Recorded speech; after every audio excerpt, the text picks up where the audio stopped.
कविता का शीर्षक एक ही छत के नीचे। हर आने वाले पल में मन दुख से भर जाता है। अब तो रूह भी उठते बैठते दर्द से छटपटाती है और दिमाग अपने ही चक्रव्यूह में उलझा दिमाग जिंदगी के अंधेरे कोनों में स्मृतियों के जंगल में भटकता रहता है।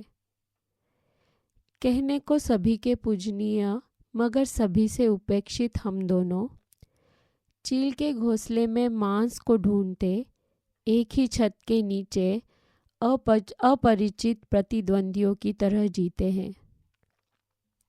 मुझे आज भी याद है कि वह भी एक दौर था। तुम गाय की तरह रहती थी, फिर भी हमारे बीच प्यार नहीं हार जीत की कशमकश चला करती थी। और आज इस नितांत बुढ़ापे में मैं अकेला हूँ और तुम सपरिवार कूटनीति के किले में एक छत्र राज करती हो। तुम्हें भी याद होगा उन दिनों मैं तुम्हारी प्रशंसा में श्रृंगार की कविताएं लिखा करता था, तुम्हारे हुस्न के कसीदे पढ़ा करता था। वे भी क्या दिन थे। संवेदनाएं कल्पनाओं के हंसों पर सातवें आसमान में उड़ा करती थी। फिर भी यह सच है, तुम मेरी भोग्या थी, व्यक्ति कभी न रही। गलत मैं भी था, मैं मुकरूंगा नहीं।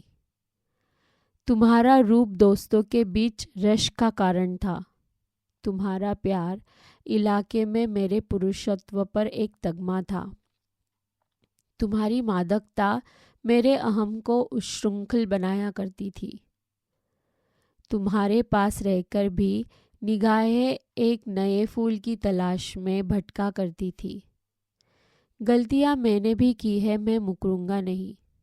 दोस्त तो हम कभी न रहे, फिर भी जिंदगी का बिहड़ हमने एक ही छत के नीचे काटा है।